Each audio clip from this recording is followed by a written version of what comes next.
Assalamualaikum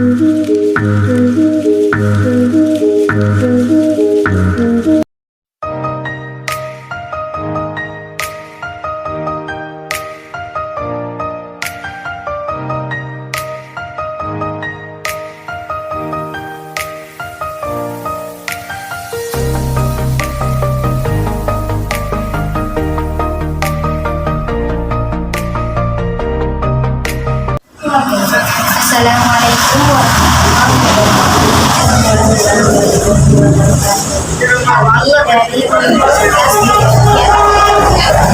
Perkenalkan, nama saya Mbak Amelia.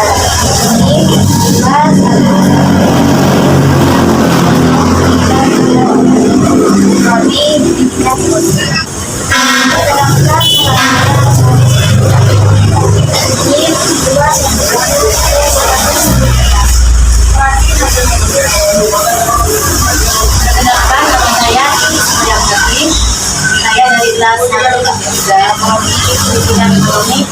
NIM 211B 1034. Perkenalkan, nama saya Muhammad Nabi Sofyan, Latif Ferdiansa.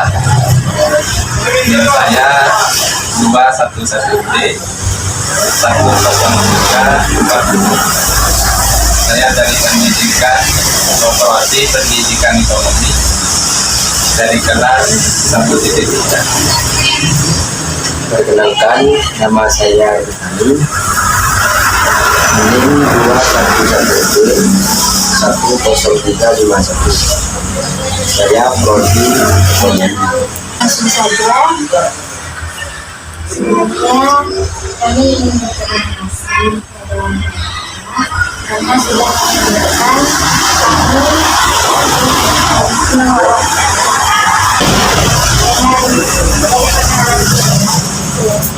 mengingatkan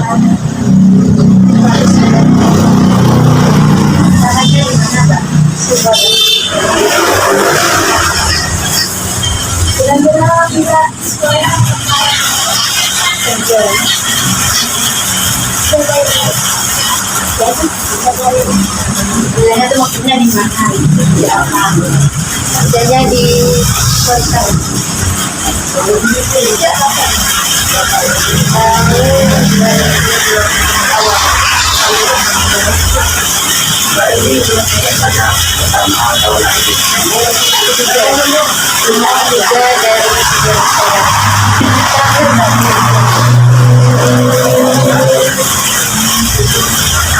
Pertanyaan kami Mbak sebenarnya hari kita masuk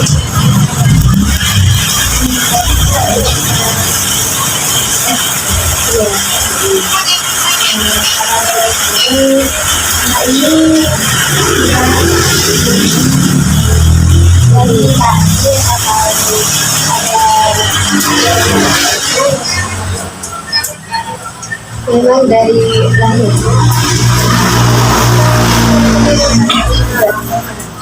Berarti sebelumnya memang atau keluarga tidak ada yang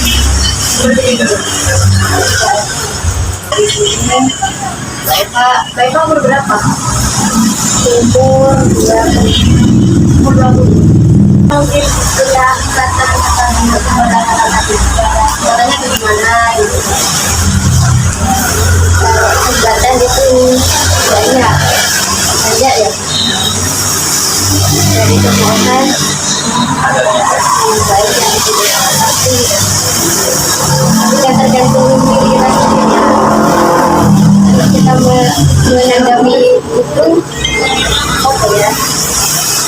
Yang supaya kami nanti betul-betul jangan gampang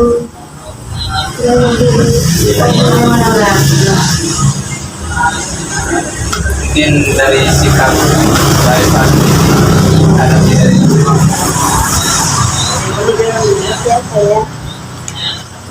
atau lebih ya sudah atau mungkin ada tindakan menasihati di biarin gitu aja.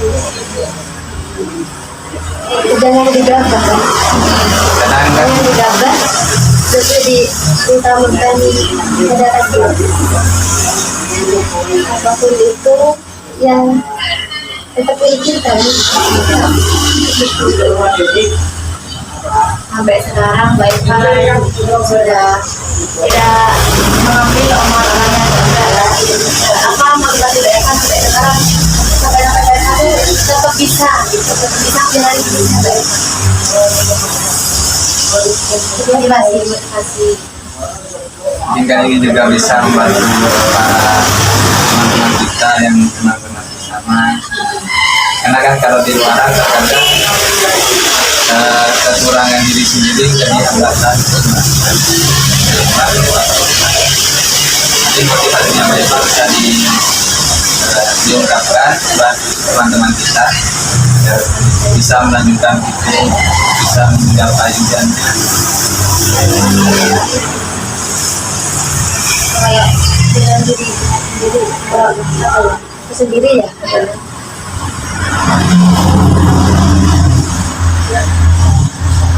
Tidak pernah memikirkan omongan itu. Ini yang menjadi diri sendiri.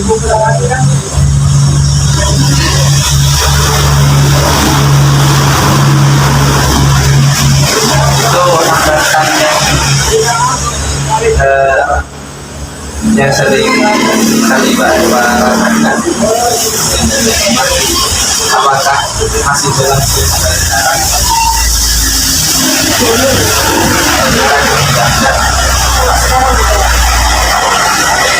Serta kalau dulu kan kita bikin pikiran masih anak-anak itu bisa membuat terkadang membuat contoh atau marah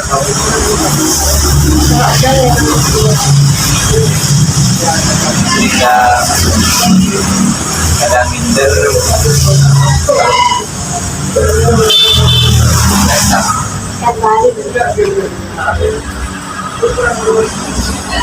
jadi sebenarnya kan apa ya kita semua orang ini berdoa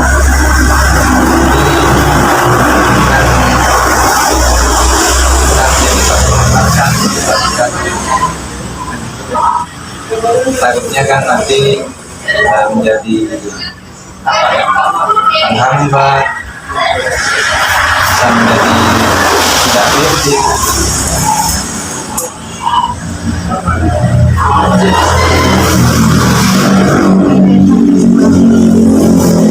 Semangat sampai sekarang bisa bertahan ya. Paling nggak bertahan itu ya udah kenyataannya sudah lagi yang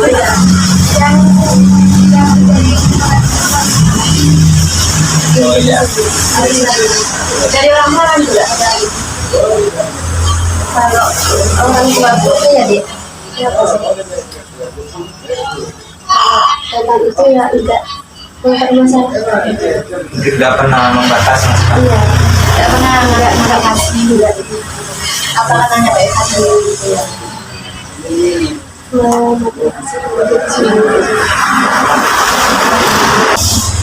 Mungkin ada yang mau disampaikan. Motivasi bagi kami gitu. Tidak ada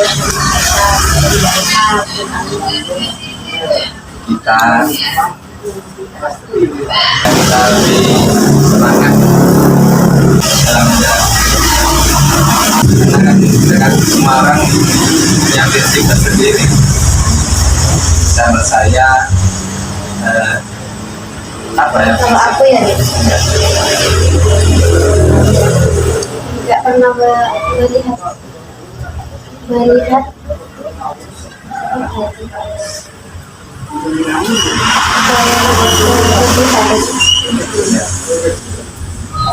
orang lain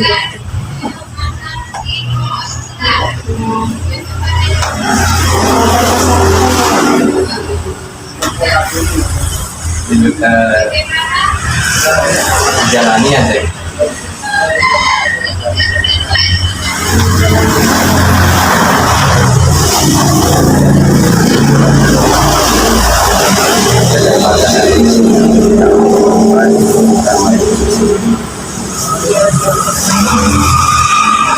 dari Eva ya sambil jadi karena semangat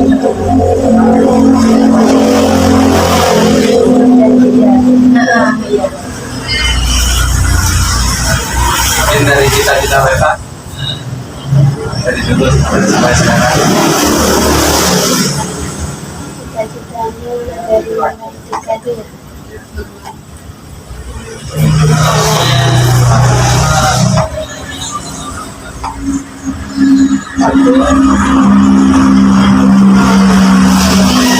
mau melanjutkan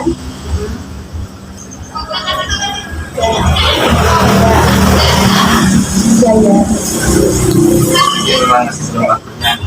Biasanya kalau mendalami masalah ini pelawak.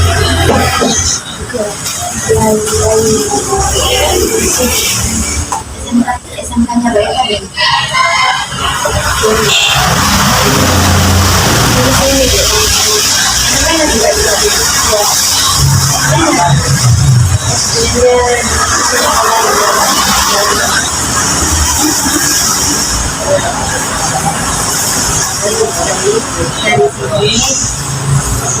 Dari sini ya, terima kasih kepada Mbak Eva. Mbak Eva sudah mau jadi narasumber kita, sudah mau meluangkan waktu kita. Jadi dari kita mohon maaf dengan maaf Dan lalu video ini dilakukan. karena persyaratannya itu harus diupload di apa kan ya Pak? YouTube-nya sih YouTube-nya ada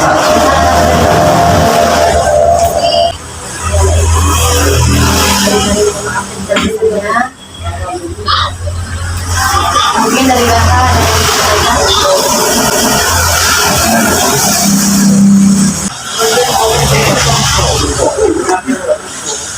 tetap semangat dan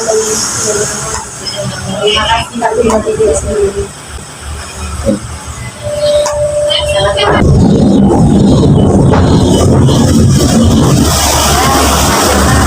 Maaf tetap ada ya dari kami. Assalamualaikum warahmatullahi wabarakatuh.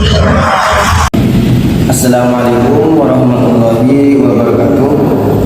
Saya akan berpresentasi tentang pengertian dari disabilitas.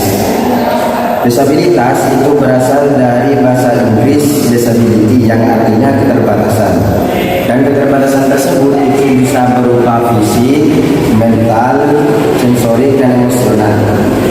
Dan disabilitas meliputi gangguan fisik dan keterbatasan aktivitas dan pembatasan partisipasi. Gangguan fisik adalah masalah fungsi tubuh atau strukturnya. Sedangkan keterbatasan aktivitas adalah kesulitan yang dialami oleh individu dalam melaksanakan tugas dan tindakannya. Dan pembatasan partisipasi merupakan kesulitan yang dialami individu dalam keterlibatan situasi kehidupan. Jadi, disabilitas itu memiliki beberapa macam, baik itu disabilitas fisik, cacat mental, tubuh, atau pola pikir. Mungkin penjelasan dari pengertian dari cacat mental, fisik, ataupun tubuh akan dijelaskan oleh rekan saya yang bernama Muhammad Adi Sofyan Latif Ardiansyah. Selanjutnya saya akan mempresentasikan lanjutan dari presentasi yang telah disampaikan oleh teman saya tadi atas nama Eva. Adapun responden kita pada saat ini yaitu Mbak Eva, yang mana beliau adalah penyandang disabilitas fisik atau tunanetra. Penyandang disabilitas fisik mengalami keterbatasan akibat gangguan pada fungsi tubuhnya. Jadi penyandang disabilitas fisik ini tidak bisa memfungsikan organ tubuhnya 100% atau secara sempurna. Jadi fungsi dari organ tubuh penyandang disabilitas ini tidak bisa berfungsi secara sempurna. Cacat dapat muncul sejak lahir atau akibat kecelakaan, penyakit, atau efek samping dari pengobatan medis. Sedangkan penyebab dari disabilitas fisik ini ada beberapa macam. Di antaranya disebabkan karena kecelakaan atau memang bawaan dari lahir. Sedangkan yang Mbak Eva tadi itu adalah penyandang disabilitas fisik yang bawaan dari lahir. Beberapa jenisnya antara lain lumpuh, kehilangan anggota tubuh akibat amputasi, dan lain-lainnya. Sedangkan macam-macam dari disabilitas fisik itu tersendiri, ini ada beberapa macam. Di antaranya ada yang lumpuh atau kehilangan anggota tubuh yang dia miliki. Jadi itu presentasi dari saya, yang mana selanjutnya akan disampaikan oleh rekan saya atas nama Titi Sulianti. Saya akan menjelaskan tentang penyebab disabilitas. Penyebab disabilitas ini ada 3. Yang pertama yaitu prenatal. Apa yang dimaksud prenatal? Prenatal adalah disabilitas yang terjadi sebelum kelahiran. Yang kedua yaitu perinatal. Apa itu perinatal? Perinatal adalah disabilitas yang terjadi saat proses melahirkan. Dan yang terakhir, postnatal. Apa yang dimaksud dengan postnatal? Postnatal adalah disabilitas yang terjadi setelah lahir. Nah, kebetulan narasumber yang telah kita wawancarai ini termasuk ke disabilitas prenatal. Disabilitas prenatal adalah disabilitas yang terjadi sebelum kelahiran. Disabilitas dan difabel merupakan istilah yang menggambarkan keterbatasan seseorang untuk melakukan aktivitas tertentu. Sementara difabel adalah istilah yang menggambarkan kondisi seseorang yang mengalami disabilitas. Kesimpulannya, perbedaan disabilitas dan difabel itu tidak jauh beda. Perbedaan dari keduanya bisa dilihat dari penggunaan istilah dalam kehidupan sehari-hari. Untuk pemateri selanjutnya akan disampaikan oleh Ita Nur Amelia. Dan yang terakhir, saya akan membahas tentang derajat kecacatan penyandang disabilitas. Berdasarkan Peraturan Menteri Kesehatan Republik Indonesia Nomor 104/PR/2/1999 tentang rehabilitasi medik pada pasal 7 mengatur derajat kecacatan dinilai berdasarkan keterbatasan kemampuan seseorang dalam melaksanakan kegiatan sehari-hari, yaitu sebagai berikut. Yang pertama adalah derajat cacat 1. Bagaimanakah derajat cacat 1? Yang termasuk penyandang disabilitas derajat cacat 1 yaitu penyandang disabilitas yang mampu melaksanakan aktivitas atau mempertahankan aktivitas atau mempertahankan sikap dengan kesulitan. Yang kedua adalah derajat cacat 2. Bagaimanakah penyandang disabilitas yang termasuk ke dalam derajat cacat 2? Yaitu penyandang disabilitas yang mampu melaksanakan kegiatan atau mempertahankan sikap dengan bantuan alat bantu. Yang ketiga adalah derajat cacat 3. Bagaimanakah penyandang disabilitas yang termasuk ke dalam derajat cacat 3? Yaitu penyandang disabilitas yang dalam melaksanakan kegiatan sebagian memerlukan bantuan orang lain dengan atau tanpa alat bantu. Yang keempat adalah derajat cacat 4. Bagaimanakah penyandang disabilitas yang termasuk ke dalam derajat cacat 4? Yaitu penyandang disabilitas yang dalam melaksanakan kegiatan tergantung penuh terhadap pengawasan orang lain. Yang nomor 5 adalah derajat cacat 5. Bagaimanakah penyandang disabilitas yang termasuk ke dalam derajat cacat 5? Yaitu penyandang disabilitas yang tidak mampu melakukan aktivitas tanpa bantuan penuh dari orang lain dan tersedianya lingkungan khusus. Yang terakhir adalah nomor 6, yaitu derajat cacat 6. Bagaimanakah penyandang disabilitas yang termasuk ke dalam derajat cacat 6? Yaitu penyandang disabilitas yang tidak mampu penuh di dalam melaksanakan kegiatan sehari-hari, meskipun dibantu penuh dengan orang lain. Jika kita ingin membantu teman-teman kita atau orang terdekat yang mana mereka mengalami disabilitas fisik atau bisa disebut juga dengan tunadaksa, yaitu jika Anda ingin membantu anggota keluarga atau kerabat yang merupakan penyandang disabilitas fisik atau tunadaksa, pahami terlebih dahulu bahwa mereka membutuhkan waktu, kesabaran, dan perhatian lebih dari Anda. Pertama-tama, Anda butuh waktu untuk mengajarkan mereka memahami instruksi dasar. Berikan instruksi dalam bahasa yang sederhana dan mudah dimengerti, agar mereka dalam menelan apa yang kita nasihati tidak membutuhkan waktu lama dalam berpikir. Selanjutnya, usahakan agar lingkungan tidak menimbulkan tekanan atau stres bagi penyandang disabilitas. Lingkungan yang terlalu berisik atau terlalu ramai dapat mengganggu konsentrasi mereka sehingga rentan menyebabkan stres. Karena sulit mengelola instruksi dan rangsangan dari luar diri mereka, penyandang disabilitas fisik atau tunadaksa seringkali tidak menyadari keadaan di sekitar mereka. Untuk itu, Anda perlu membantu mereka menyadari hal yang sedang terjadi. Untuk menjelaskannya, gunakan ilustrasi yang mudah dipahami agar mereka mudah mengingatnya dan tahu tindakan yang harus diambil jika menghadapi kondisi serupa di kemudian hari. Nah, itulah jenis-jenis disabilitas.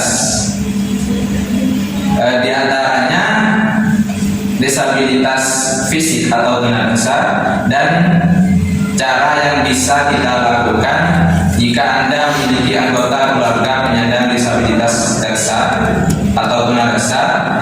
Yuk selalu berikan dukungan semangat bagi penyandang disabilitas, utamanya disabilitas tunadaksa, agar mereka juga dapat menjalani kehidupan dengan nyaman.